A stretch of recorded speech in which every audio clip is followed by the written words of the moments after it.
Film dimulai dengan memperlihatkan sebuah penerbangan yang kacau balau. Bagaimana tidak, semua penumpangnya mencoba saling bunuh satu sama lain.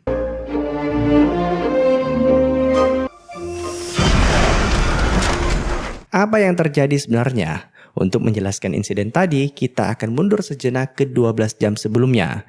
Pagi itu, salah satu petinggi CIA bernama Aaron terlihat sangat kesal karena baru saja dapat info kalau operasi rahasia mereka gagal total.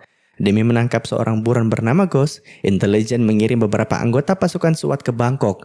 Tapi ternyata mereka semua malah mati dalam sebuah ledakan.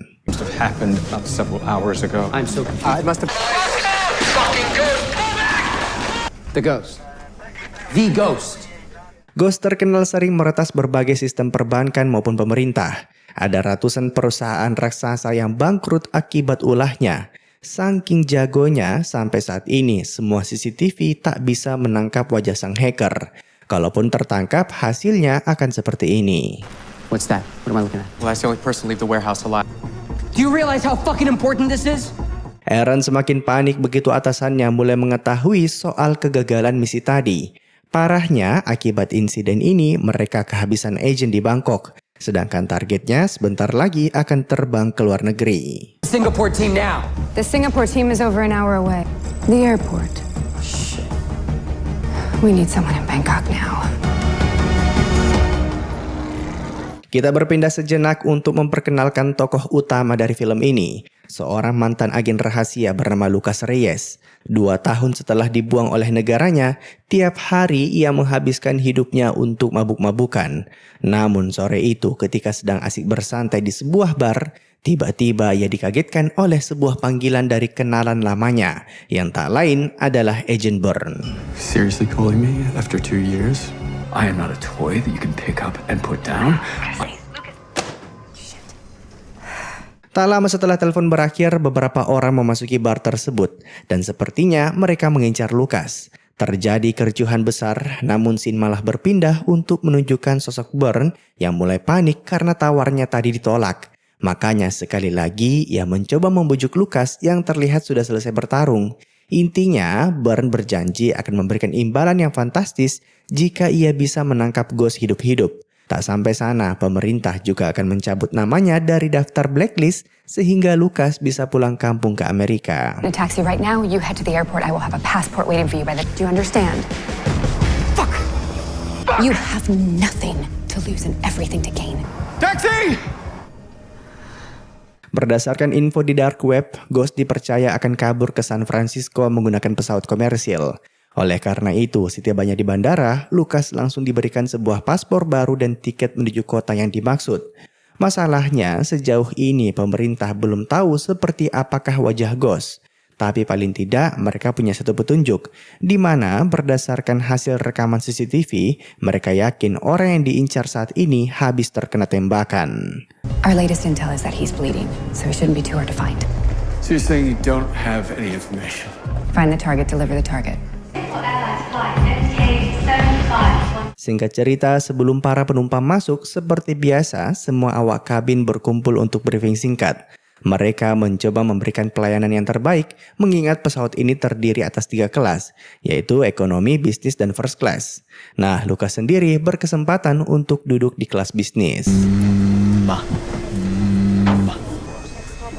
Cabin crew prepare doors for departure. Gentlemen, welcome aboard this double-decker A380. This is... Sementara itu, CIA berhasil melacak lokasi klinik yang dipercaya Ghost sempat kunjungi untuk mengobati luka tembakannya. Beberapa agen pun diutus untuk menginterogasi pemilik tempat tersebut. Namun salah satu anak buah Aaron tiba-tiba mengabarkan sebuah fakta yang sangat mengejutkan, di mana berdasarkan temuannya pada situs dark web, seseorang berjanji akan memberikan imbalan senilai 160 miliar rupiah bagi siapa saja yang bisa membunuh Ghost. Tak sampai sana, orang itu bahkan mengeluarkan sayembara ini sejak beberapa hari yang lalu, sehingga ia yakin ada puluhan pembunuh bayaran yang juga ikut dalam penerbangan yang Lucas naiki saat ini. The darkness is always strongest. Stay positive, my friend. Sejak tadi, penumpang di samping Lucas tak berhenti mengoceh soal cita-citanya yang ingin menjadi seorang dancer terkenal. Bahkan tanpa ragu, ia menunjukkan sedikit bakatnya dalam menari, sehingga Lucas bisa menilai jenis tarian manakah yang cocok dengannya. Te sientas como yo. Yo quiero que te sientas como yo. Can't you do both? Karena Lucas sudah berbaik hati dalam memberikan masukan, orang ini pun menawarkannya untuk bersulang. Tapi tak lama setelah menuguknya, barulah Lucas menyadari kalau minumannya tadi ternyata telah diracuni.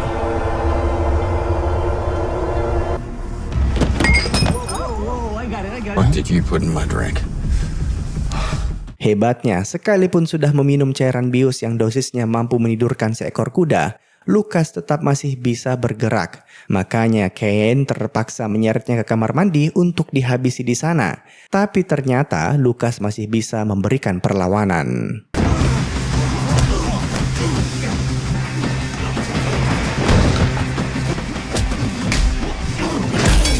Pertarungan berlangsung begitu sengit, namun bagaimanapun juga obat bius tadi membuat tubuh Lucas mulai tak berdaya. Untung saja pada akhirnya ia berhasil menghabisi musuhnya dalam sekali serangan.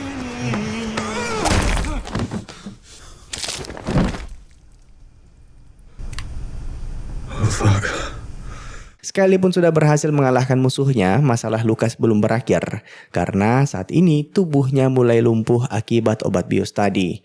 Oleh karena itu, ia sengaja membuat dirinya muntah dengan cara menelan sabun. Setidaknya dengan begitu, efek biusnya akan berkurang. Sejak tadi, Aaron penasaran dengan sosok Lucas, soalnya data mengenai dirinya bersifat sangat rahasia, dan petinggi CIA sekelas dia pun belum diizinkan untuk mengaksesnya. Namun satu hal yang pasti, Lucas bukan orang sembarangan, karena semua preman yang tadi bertarung dengannya di bar ditemukan dalam kondisi tak bernyawa. Di sisi lain, kita belum mengetahui ada berapa banyak pembunuh bayaran di atas pesawat tersebut. Dan salah satu dari mereka bahkan berhasil menyusup dengan bersembunyi di ruang bagasi.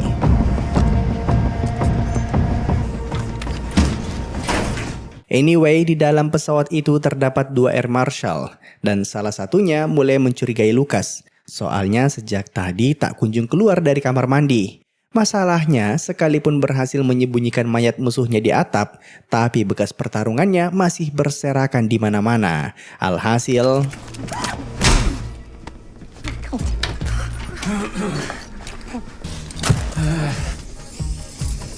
Walaupun sulit dipercaya, Lucas mencoba meyakinkan kedua awak kabin di hadapannya bahwa dia adalah seorang agen. Dan di pesawat mereka saat ini terdapat puluhan pembunuh bayaran yang sedang mencari seseorang yang dijuluki dengan The Ghost. Kill him. Right. What? Can you find me something to change into? All good?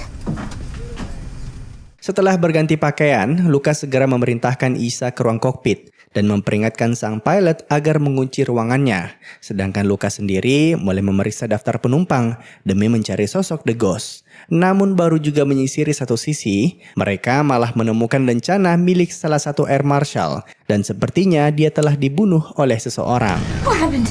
I need to go down to the cargo hold. I'll take you. Isa terlihat sangat panik begitu menemukan jasad tersebut. Namun tiba-tiba Lucas menuduhnya sebagai sosok yang orang-orang cari selama ini, aka si Ghost.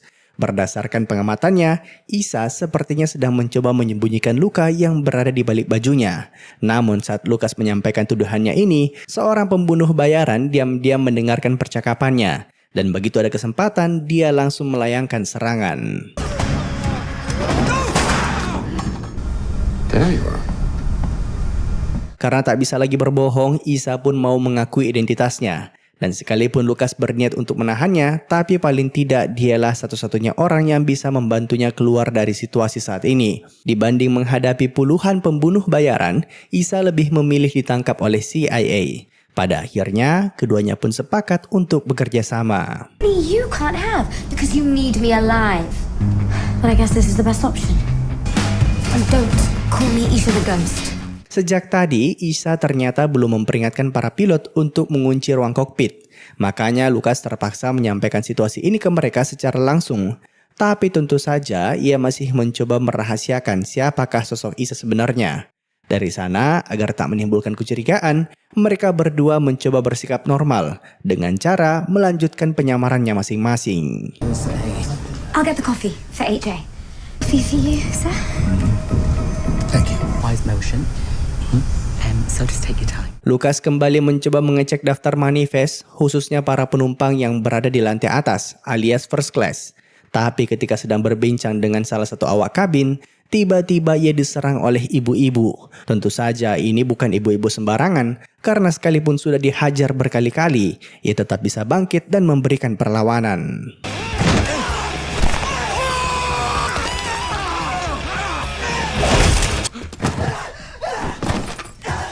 Adegan di sini cukup brutal, mengingat musuh Lucas masih bisa bergerak setelah matanya tertancap gelas. Namun tak butuh waktu lama hingga akhirnya ia pun tumbang dengan sendirinya. Tapi konflik belum berakhir karena beberapa rekannya menyusul untuk balas dendam. Mereka semua ini ternyata anggota triad.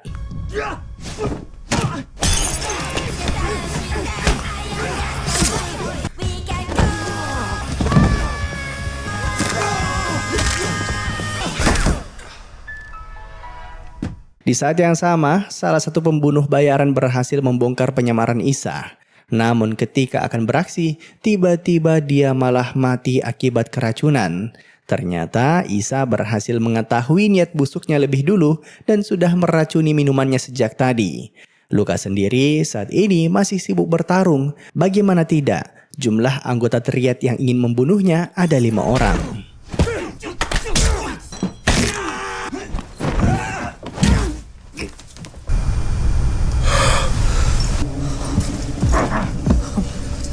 Yang menjadi pertanyaan, kenapa mereka semua tiba-tiba mengincar Lucas?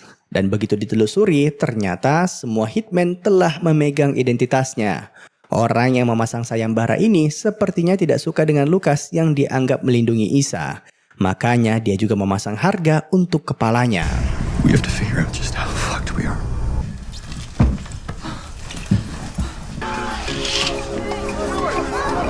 Sekedar info, semua hal yang terjadi selama penerbangan selalu Lucas sampaikan ke markas.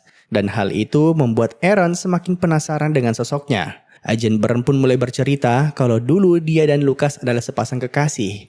Namun suatu waktu ketika Lucas ditugaskan untuk mengawal seorang diplomat di Thailand, tiba-tiba ia lepas kendali perkara sakit hati dengan sikap sang diplomat yang tega memukuli seorang PSK muda. Kebetulan sekali diplomat yang dihajarnya itu ternyata adik kandung dari direktur CIA.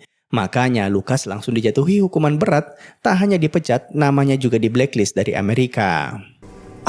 What? It's tragic. We have a problem. You think?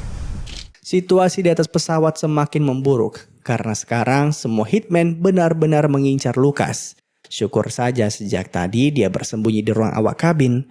Tapi pertanyaannya sampai kapan? Soalnya penerbangan mereka masih beberapa jam lagi. Oleh karena itu dibanding diam, ia lebih memilih untuk menghabisi mereka satu persatu.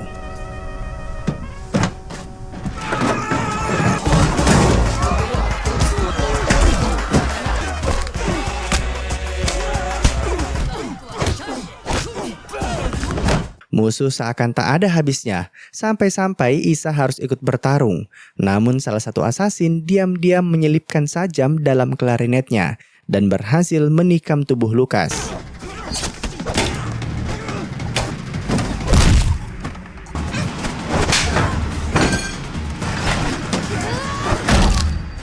Begitu pertarungan berakhir, tiba-tiba muncullah 3 orang wanita yang berpakaian layaknya biksu Shaolin. Mereka adalah ahli bela diri yang mengabdikan hidupnya untuk melindungi Isa karena dulu berhasil menyelamatkan desanya dari eksploitasi tambang. Anyway, setelah menerima banyak luka, akhirnya Lucas pun tumbang. Tikaman musuh tadi sepertinya cukup dalam dan mereka harus segera mengobatinya.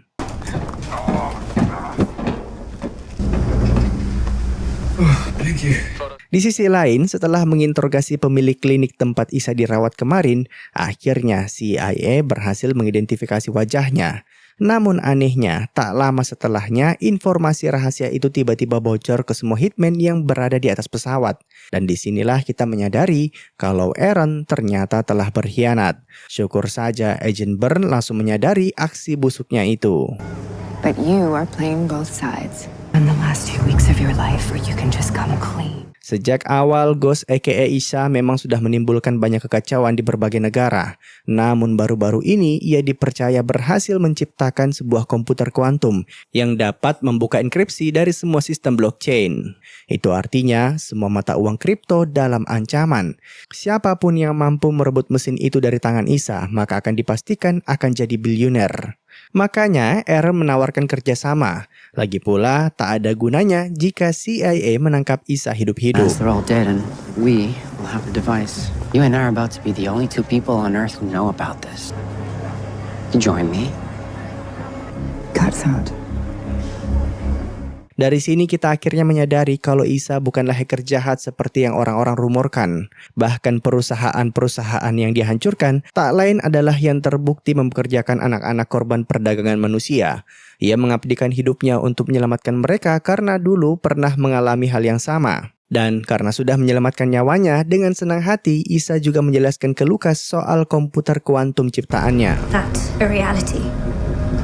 That thing can do it in 30 seconds. Just want to stop what happened to me happening to other kids. Setelah wajahnya diketahui oleh para hitman, kini situasi di atas mulai memanas. Mereka bahkan tak berhenti mencoba membuka pintu menuju ruang bagasi. Jika orang-orang itu berhasil turun, maka tamatlah riwayat mereka. Agar bisa kembali bertarung, Lucas pun meneguk cairan adrenalin dan efeknya langsung terasa. Bahkan tubuhnya sudah tak sabar untuk bertarung. You come from the front, I come from the back. That's motherfucker who stands in our way.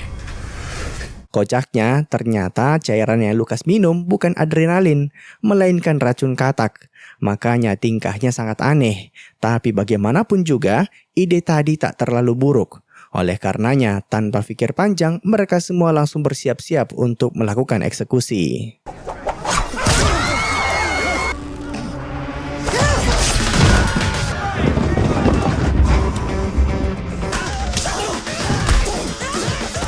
Teman-teman Isa bertugas untuk mengalihkan perhatian musuh. Begitu mereka semua sibuk bertarung, kini waktunya Lucas untuk muncul dari arah belakang. Tapi lucunya karena masih dalam pengaruh racun, ia mulai berhalusinasi. Intinya, di mata Lucas, semua kekacauan ini terlihat seperti hiburan.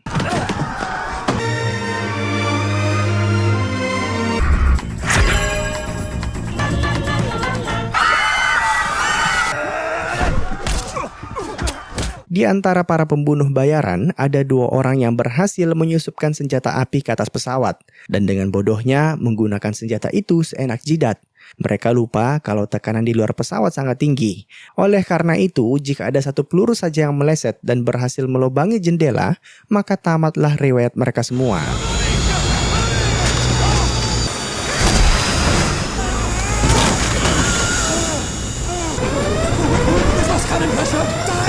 Syukur saja tak lama kemudian tekanan udara mulai kembali normal setelah ketinggian pesawat diturunkan.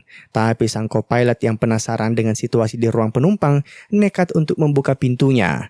Alhasil 2 orang tak dikenal berhasil masuk ke ruang kokpit dan menimbulkan kericuhan.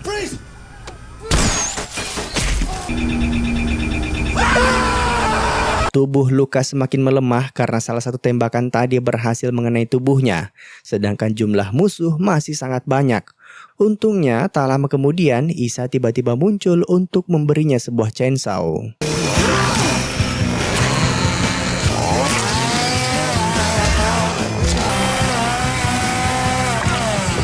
Mohon maaf jika banyak sensor, soalnya scene ini benar-benar brutal.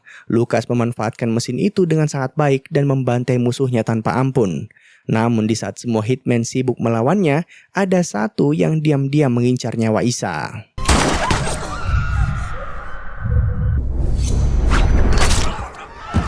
Begitu pertarungan selesai, semua orang kembali dibuat panik setelah mengetahui fakta bahwa kedua pilot mereka telah tewas.